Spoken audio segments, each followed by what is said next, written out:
So I decided to make a how to make effects tutorial because I feel like not a lot of people know how to do that. The very first thing you're going to want to do is you're going to want to go to the BeatStar effects website. That's a great reference point, and you can look up what every single effect that the game has looks like there. After that, you're going to want to go back and do BPM mapping. This is what I'm about to do.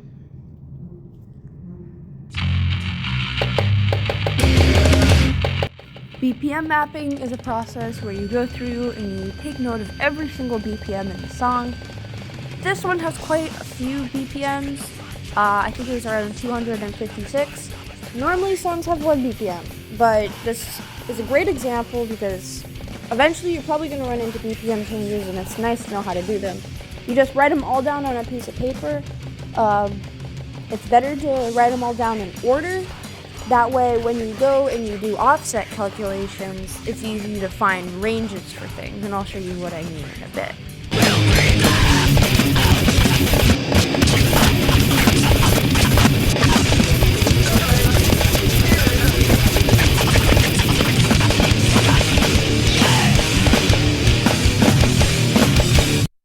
Cool, now that that's done, you're going to want to hop over to Discord to find offsets. You're going to do that by going into any channel in the BeatStar Mods Discord server and writing /effects_offset and then putting in your BPM, which hopefully you rounded to the nearest whole BPM because, well, putting in a decimal is not going to help you.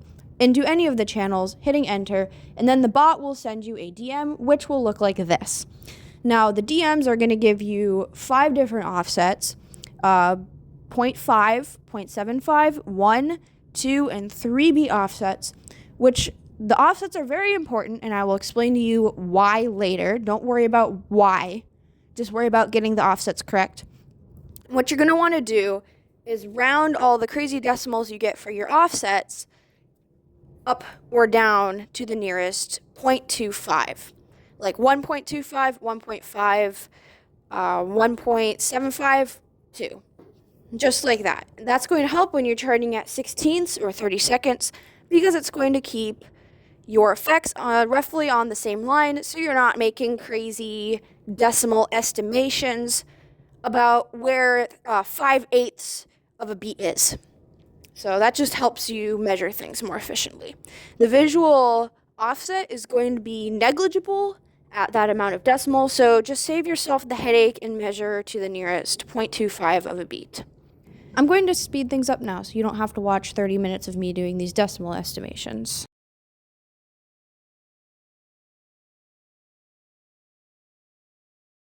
Right, so what you want to do now is go back through the song and make sure that every sound that you might want to use to make effects to is accounted for in the notes. Do so in lane 4 or 5. That way it's just a placeholder for claps and you can use that to sync your effects to. Because charters will either chart to the lyrics or the drums. They won't chart to both, and sometimes you just want to emphasize certain things that the original charters didn't emphasize. And this just helps you sync it up when you're going through and making effects. It's an extra step, but it's helpful.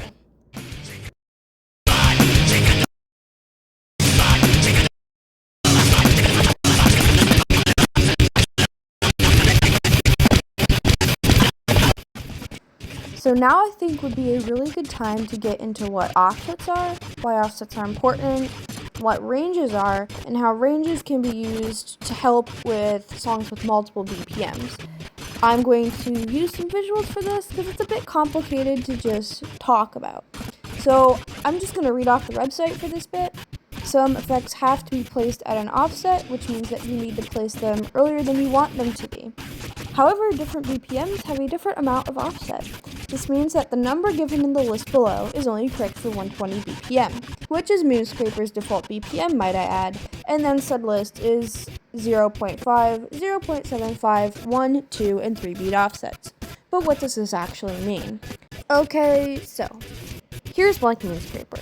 Absolutely nothing. No notes, just the lines. And if you look at the lines, notably some are more solid than others. This is when you probably should realize you were looking at a beat. A beat is the distance between 2 of the more solid lines. So, let's further say you want to put an absorb effect. Assuming 120 BPM, your default offset will be 2 beats. Count that back, 1, 2, epic. Now you've got an idea of where to place your offset. Boom, absorb, placed, cool. So why your offset is important in the first place, and what happens if you measure incorrectly? Well, it gets messy. Every effect has a different duration it lasts over, and I'm not talking about the offset, I mean what it looks like visually. For example, a clap effect. Short, instantaneous, has no offset. You put that thing exactly where you want it to act. Long ripple rate, lasts longer. About 2 beats, but you don't have a build-up to get to the visual climax, because the big part of the effect happens right at the start of it. However, absorb, it's longer, by a lot. Absorb is, in its nature, a build-up. Your absorb, you can see it. An effect with a build-up will start as soon as you place the flag, like any other effect, and the offset is just to tell you when it visually ends. So if you incorrectly measure or ignore your offset and just place an effect with an offset at random, your visuals are gonna look, well, they're gonna look not synced, I'll tell you that much. Why this all matters for BPMs and finding ranges, well, imagine you have 2 BPMs, but they both have different rounded offsets for absorb. And where you want to place absorb inconveniently means the offset falls over this BPM change. Now what? Well, there are 2 methods to solve this. You can either stick to only effects with no offset, or you can do math, like my try-hard ass. But then there are ranges. Imagine you have 2 different BPMs, but ultimately it has the same rounded offset. Now you don't need to worry about anything, even if the BPMs change. And that's why it's important to have ranges for things. This is what mine looks like for this song. It's very complicated. Normally you're not going to have this many BPMs, but again, I'm doing an extreme example, so everyone that does effects can have easier examples than me and follow things with no problem. And it's time to speed things up again, so you don't have to watch me do this for another 30 minutes. Okay, now we're finally getting ready to do effects. And do you remember where I said that we round offsets to the nearest 0.25? The reason for that was because it naturally falls into 16th notes, which will split a beat into 4 by itself, into quarters, and 0.25 is a quarter.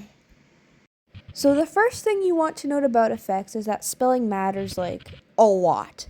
You will get an error in the encryption page that you'll have to debug if you spell left pop clap with spaces, or don't capitalize it correctly, or if you have an extra space at the end, no bueno. So beware of that. Second is to realize what sounds you want to focus on.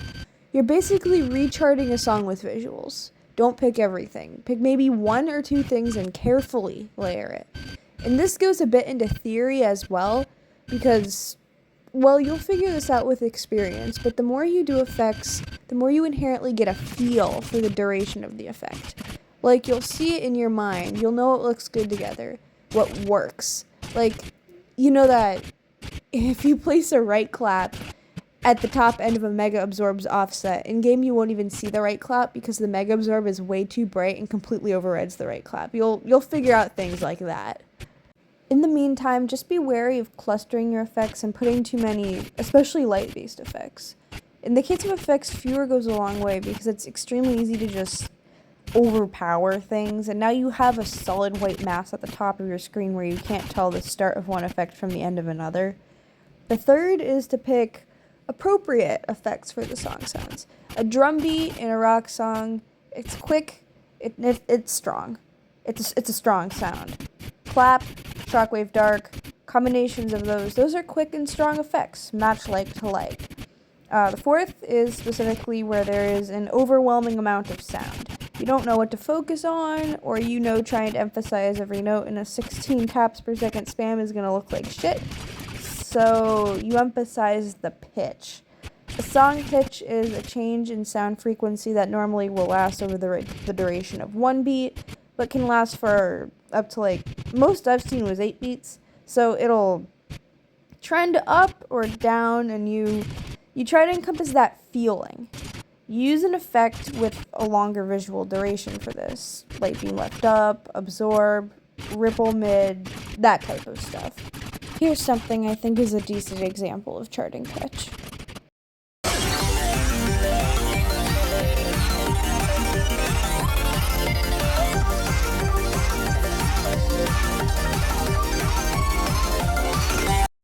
yeah, I also want to mention StrobeLongFade has a placement offset false. Ignore that. It has no offset. You can use it just like you'd use a strobe light effect. So now I can talk about more nuanced stuff. Time signatures. These are really weird because they don't really affect offset, only beats. For example, you have a 4/4 time signature at 120 BPM, which is by far the most common time signature. However, the time signature changes to 7/8, and now your beats have doubled. But this is just because the bottom number of your time signature, screw the top number, has doubled. 4 became 8. So, for this, you basically just double your offset. An observe has an offset of 2 beats at 120 BPM, so it will become 4 beats when the time signature changes to 7/8. Can you guess what it would become if you had a 2/2 time signature? Yep, 1 beat. Blood got cut in half, 1 beat offset. It's the same offset, just adjusted. Oh, and don't worry about the bottom of the time signature being in anything but divisible by 4. Well, unless it's 2, because that's just how music theory works. So yeah, anyway. Another nuance is the unofficial offset of WipeUp and WipeDown. It says no effect, but this is temperamental. Remember how I talked about an effect will start while you place the flag? Well, WipeUp and WipeDown does exactly that, and it's the reason it lags. The effect starts at either the top or the bottom of the screen and, well, wipes. But it takes a second to actually get anywhere, like for the visuals to actually make it to the middle of the screen, because this is a slower, in quotations, so to say, effect. Shockwave Dark is quick. WipeUp and WipeDown are slow. It is what it is. But anyway, here's the rough chart I used for WipeUp and WipeDown offsets. There was a decent amount of trial and error involved in this, and I, in general, thank Sam for even bringing WipeUp and WipeDown to my attention when I started to learn effect work myself. And now I just want to go over some tips of the trade to help your effects look better. 1. Don't stack light-based effects. 1 is usually enough, unless you really know what you're doing. And if you do stack light-based effects, don't place any other effects in the area for a hot second, because you've chosen a strong flashy flash to be your main emphasis. 2. Don't stack the same exact effect back-to-back within 1 beat. 4 exceptions. The first is if you're trying to completely white out your screen for some reason, then you can stack some mega drops or strobe long fades. Second, thing run bursts or shockwave darks are great for creating cool full screen glitch effects. 3, line burst is pretty versatile. I just wouldn't stack more than 3 on the same side because then it looks unbalanced. Also, line bursts create their own light in the corner they're bursting in. So rule of thumb, don't stack right line burst with right corner flash and stuff like that. 4, stacking chain reaction right and chain reaction left creates visual continuity rather than an overpowering mass, so you're chilling there. Alright, so third for tips and tricks, you want very dark colors for in-game gradient. Darker than my soul type shit. If in your config you have a bright in-game gradient, you won't be able to see the effects. You just won't be able to. The top of your screen will simply look white and it'll hurt to look at. Fourth tip, waterfall cascade continuity.